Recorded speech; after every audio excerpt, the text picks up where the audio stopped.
For me, Prototyp week, it's a bigger aspect of it is socializing.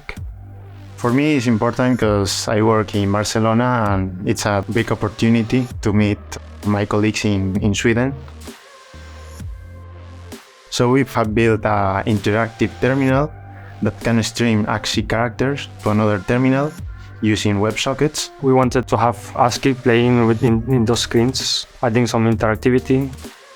You have the audio generating patterns in the screens, and this is streamed to different screens. Yeah, we can interact for example, clicking to the screen and showing some nice animations. During the first part of the week, we were discussing different ways of doing a project.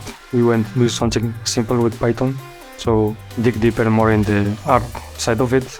But it was more a research and learning project. We decided to spend the first 2 days learning how to print stuff in the terminal, the ASCII characters, and then at the end of the week we will find ways to mix our investigations together. One of the challenging parts of the project was to synchronize the sound with the terminal. So we had some problems with the delay. More or less, we have obtained a good result. I think that we have learned that the WebSocket protocol is not as difficult as it sounds, but you have to have a good architecture, otherwise you will be in a total mess.